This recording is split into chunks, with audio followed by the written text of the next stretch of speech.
Good afternoon, it's time for Volusia Magazine. I'm Amber Patterson. Today we'll have a chance to join reporter Michelle Coates on the business beat for a look at business here in Volusia County.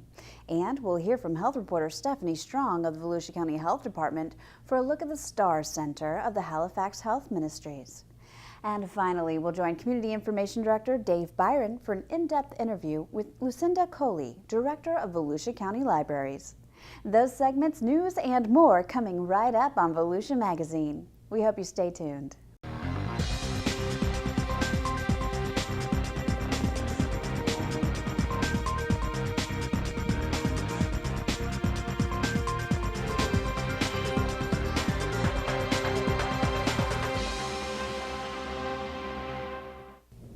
Get ready for some high-flying adventure as Embry-Riddle Aeronautical University presents the 2012 Wings and Waves Air Show.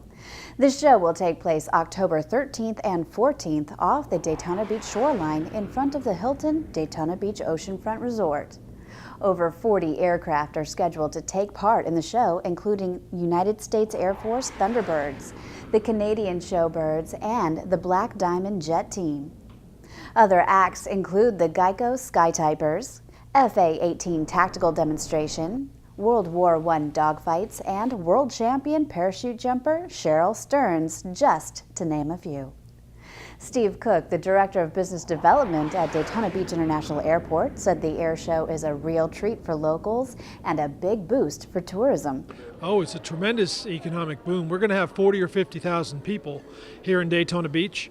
Wings and Waves is going to be a tremendous air show. It's right there on the beach, and you can get to it. There's no charge to see the air show. There's going to be concessions. There's going to be all kinds of things down there. It's going to be a great weekend. We're just excited. We're looking forward to it. We think it's going to be a great event, happening at a great time during the year, and we look forward to 40 or 50,000 people coming out to see the Wings and Waves air show. The show starts at 11 a.m. each day, and the best part, admission is free. Those pesky love bugs, they're back in Volusia County for their second flight season of the year. We only see them a couple of weeks a year, in the spring and the fall. The rest of the time, they're down in the soil. The larvae, the egg, are developing. Once they hatch out in the spring and the fall, their sole purpose is to mate, reproduce, and then they die in a very, very short amount of time. The spring flight occurs during late April and May. A second flight occurs during late August and September. Flights extend over periods of 4 or 5 weeks. Usually love bug flights are restricted to daylight hours, and at night they rest in low-growing vegetation. Adult love bugs are harmless and do not sting or bite, but they are a considerable nuisance to motorists. They congregate in large numbers along the highways, and the insects spatter on the windshields and grills of moving trucks and automobiles. Windshields become covered in the fatty remains, which can obscure a driver's vision. According to Dave Griffiths of the Volusia County Extension Office, there are several things that can be done to lessen the problem facing motorists. One thing you want to do to protect your vehicle is you want to make sure it's always waxed, have a good coat of wax on the hood, on the bumper, to make sure that that stuff, material, the goop from the bugs doesn't stick. It's easier to wash off. Another thing you can do for the windshields, because the windshields are very, very important. When all the bug goop gets on the windshield, it distorts our vision. It makes it difficult for us to see. So you can use products that you can spray on your windshield that will allow water to streak off and it will allow the bugs to come off easier. So these are two great things that you can use. Some people also use such things as PAM, baby oil, cooking oil, and they will put a nice sheen on the front. But you want to make sure that you be careful with that and that it doesn't harm the finish of your paint. So if you're in doubt, always just use some type of a good quality car wax. The bugs also clog radiator fans, which can cause cars to overheat. And if that's not enough, the fatty tissue of the love bugs will cause pitting of the car's finish if it's not removed within a few days. A number of insecticides have been evaluated for effectiveness in controlling the love bug population. Most of them kill love bugs but are impractical because of the high populations of the insects that occur over vast areas of the state. Business is booming at the Daytona Beach International Airport. The August traffic numbers are in, and passenger traffic at the county-run airport increased 9% compared with August of 2011. During the month, 50,047 passengers flew in or out of the county-operated airport, compared with 45,951 passengers in August of 2011. For the 12 months ending August, passenger traffic at Daytona Beach International Airport increased 7%, from 538,294 passengers last year to 575,478 passengers this year. We've had 2 successive years of increase. Actually, over the last 34 months, we've had 31 months of increase compared to the prior month of the prior year. So that's all very encouraging. Our airlines are operating nearly at full capacity. We'd like to see some more capacity here at Daytona Beach International Airport. But overall, it's been doing very well, and hopefully it'll keep going in the future. And did you know that only 45% of the more than 500,000 passengers travel for business purposes? Not only is the airport just plain easy, but it has a business center that caters to the business traveler, with amenities such as Wi-Fi, internet hookup, privacy desks with comfy chairs, and charging stations with printers. We spoke with Steve Cook at DBIA about the center. Steve Cook, Director of Business Development for the airport, said the business center is just one way the airport takes the hassle out of flying. We've got all kinds of amenities here in the terminal. We've got weather and flight tracking, which is right behind me with Embry-Riddle. You can find out where a plane is in the system, when it's going to land, when it's going to take off. We've got that information. If you have to surrender an object at the TSA security checkpoint, we give you an envelope, and you will have that object sent back to your home address, wherever you tell us to send it. We've got a business center out on the concourse. You can work and study out there. There's no music, and your flight gets announced in the business center. So it's really a number of things to try to make it as convenient as we can for the air traveling public. Another DBIA benefit is the conference room for on-site business meetings. The Volusia room is on the second level of the main terminal and features an aesthetically designed, nearly 1,300 square foot pre-function area, ideal for greeting arrivals and for socializing. The room can accommodate 130 people for banquets and 200 people theater style, and it divides equally into 2 separate meeting spaces, and full-service catering is always available. For more information about the Daytona Beach International Airport, you can visit flydaytonafirst.com.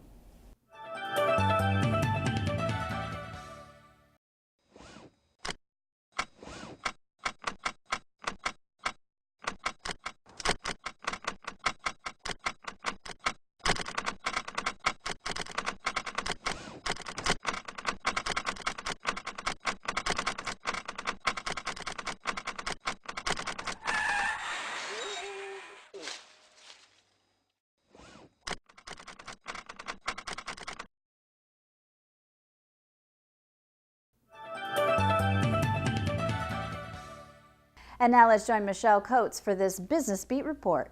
Hi,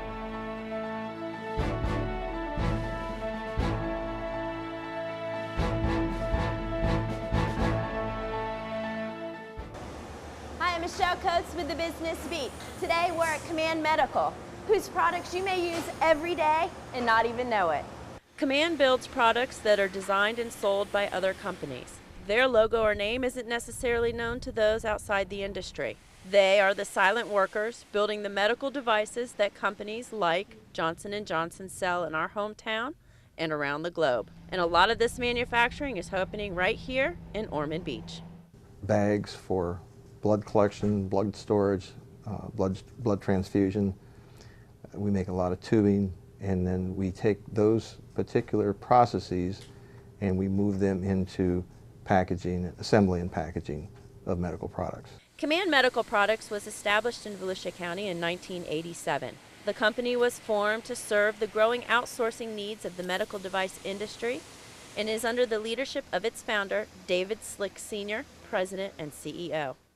We have a little bit under 100 employees in the building, and their qualifications and expertise range from engineers, quality inspectors, documentation clerks, direct online assemblers and packagers. The company's core competencies include extrusion of medical tubing custom made to customer specifications, and used for catheters, irrigation, and blood. The company provides RF welding of plastics and manufacturing of medical bags, such as blood bags, transfusion bags, and drainage and waste bags. It also is engaged in assembly and packaging of medical devices, including kit packing, bonding and assembly of extension sets, and safety needle winged infusion sets, for which the company holds a 510(k) and patent. We've been here since 1986. We built the building specifically to do medical device manufacturing. That's all we've done in the building for the last 23 years.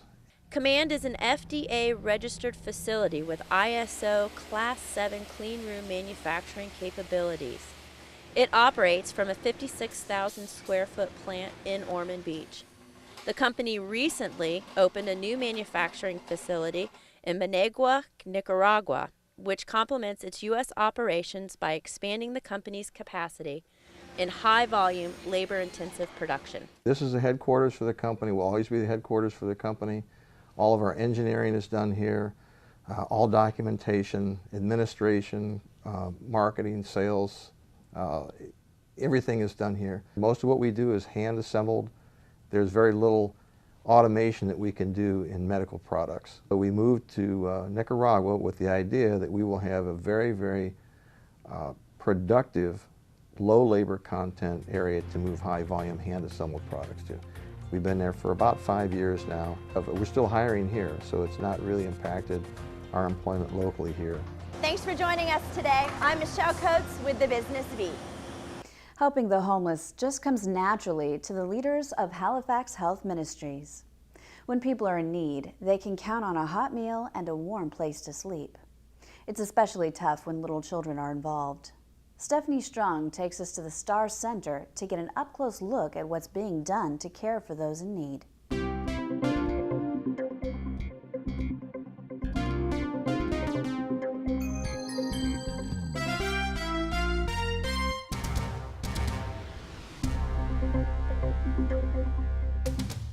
You may not have to worry about where your next meal is coming from or where your children will sleep tonight, but those concerns are a reality for some families in Volusia County. Those families find comfort in the Star Center in Daytona Beach, operated by Halifax Urban Ministries. First off, we just look up and down the streets of Daytona and you can see that there is a great need. You look at employment figures and you know that things have increased dramatically. In fact, recently there's been a study done and it shows that there's now 5,200 homeless people in Volusia County and over 20,000 living below the poverty line. And we're here to help those people. We know that the homeless diet, which we work hard to improve upon with good healthy food, creates a lot of diabetes and high blood pressure. And we're fortunate to offer services here to help with both that, their physical health and their mental health. Good morning, I'm Nurse Jenny. Welcome to North Street Clinic, and let me show you where I treat my patients. As you can see, I have pretty much a full-fledged clinic here. I have 2 tables where I can see patients. I have everybody in the community is welcome to come here, and I can help them with diabetic teaching, learning about high blood pressure. If they have sutures or staples that need to be removed, I can help them with that, and that keeps them from having to go to the emergency room to have something like that done. Also, a lot of our patients have wounds, and I can help them with wound care. They have all kinds of little accidents out there. You know, they fall off their bicycles, they get bumps and scrapes and bruises, and I help them with those things. The Star Center has a number of services for the homeless, such as providing direct services, providing daily meals at noon, and providing sleeping arrangements for families with children. Those working with the homeless say they still notice a societal misperception or stigma associated with being homeless. For Volusia Magazine, I'm Stephanie Strong, Public Information Officer for the Volusia County Health Department. As always, if you have any questions about this or any other health-related issues, you can log on to volusiahealth.com. So now it's time to head into the studio to join Community Information Director Dave Byron as he sits down with his guest, the Director of Volusia County's Library System, Lucinda Colee. Thanks, Amber, and hi, everyone. If you visited a local library these days, you know these facilities are booming. Library use around Volusia County is way up as more people turn to their local libraries to meet their needs in what continues to be a difficult economic period. Today, we want to check in with our library director, Lucinda Colee, to talk about the latest happenings in the Volusia County library system, along with some services that are offered that may surprise you. Lucinda, thanks for being with us today. Thanks for having me. Hey, we want to talk a little bit later in our interview about the services that the library is providing, sort of to cope with these economic times and get the libraries more, I guess, involved in the county's economic development process. But before we do that, let's talk about library use. It's my understanding that in the last 2 or 3 years, 4 years, as the economy has been very difficult, people are really going to the libraries. Oh, definitely. I mean, we saw a huge jump a couple of years ago, and it's just steadily increased every year. And in the last 2 years, we've added 25,000 new users each of the last 2 years. So it's people are using the facilities as well as all of our services. Again, for people that may be new to Volusia County, may not be very familiar with the county's library setup, tell us how library services are delivered in the county. Well, we're a countywide system funded by Volusia County property taxes mainly, and we're set up in 6 regions, and we have 6 regional libraries that are open 7 days a week, and then we have 2 community full-service branches that are open 6 days a week, and we have 5 branches that are open 5 days a week. You know, when I was a kid going to the library, first of all, when you walked into the library, you had to be very quiet, and you, of course, could check out a book. Today, the libraries have far more than books, and you don't even have to go to the library to avail yourself of the services. You can do it right from your desktop computer. Yeah, very true, very true. And libraries have become really community gathering places. They have. And so they are not your quiet study reading areas.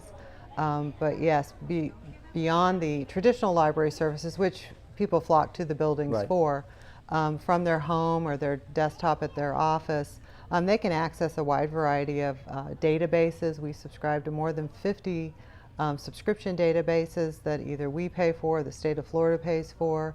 They can download music, they can download books, they can download audiobooks as well as the electronic books.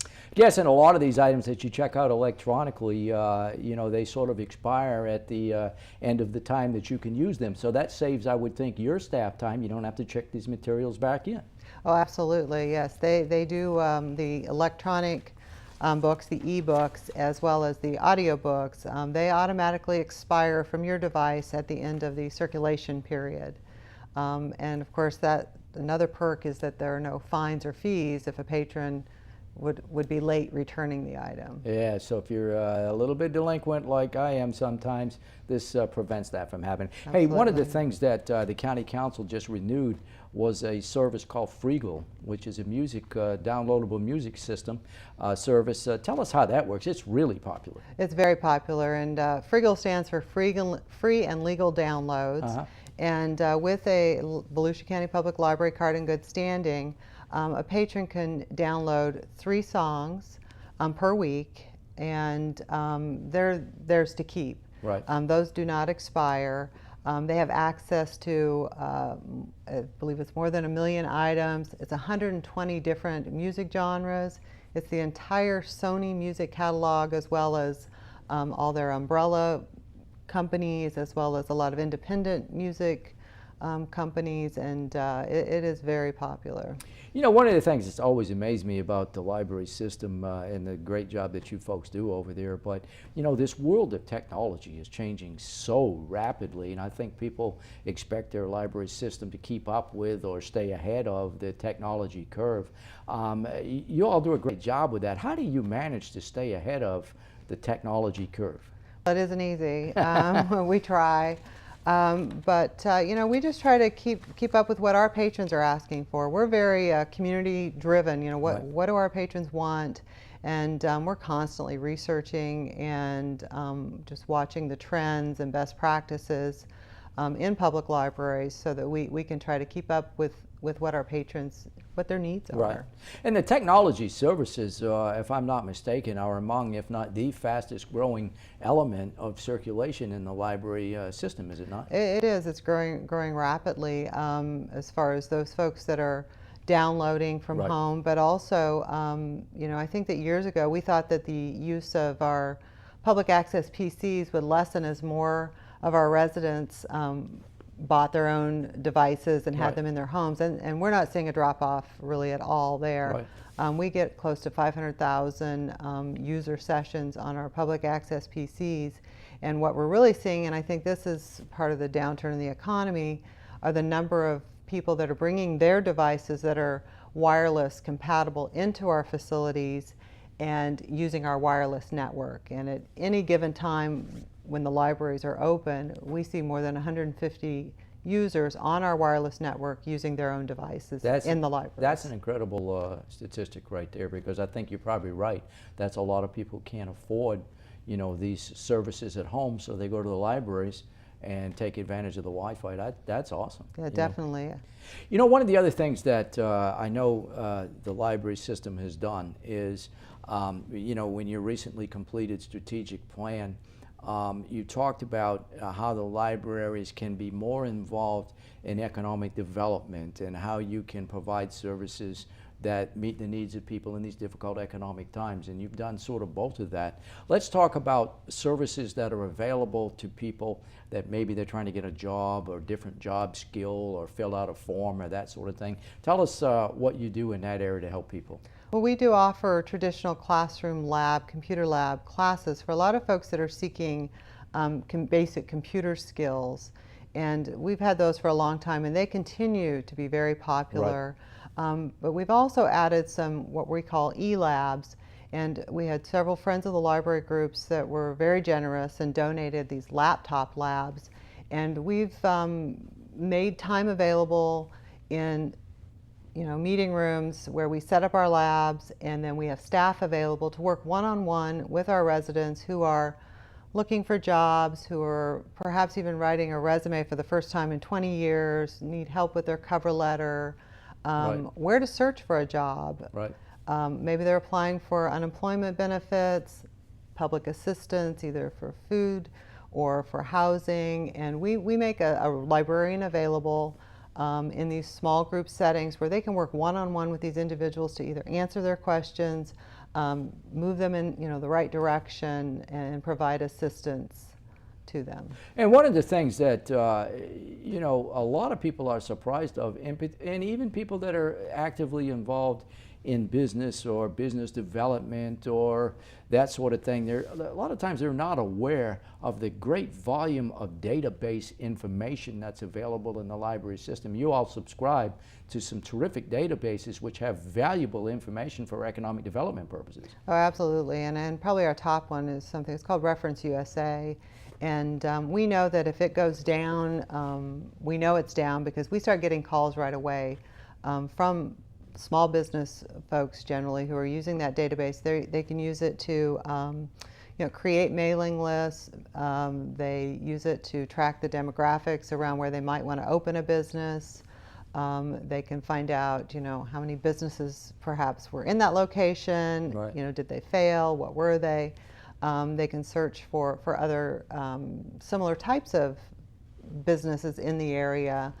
So it's very valuable for those folks. And I know the library is strategically starting to reach out and to try to go to business conferences, displays, events, that sort of thing, so that you can showcase your services and be a part of that economic development picture. I think the library is going to be at the upcoming VMA showcase at the Ocean Center. Yeah, we'll be there. That's on October 3rd, and we're going to be there alongside our county economic development folks, promoting the library services that we think are of great use and value to that business community, and making them aware of what's available to them.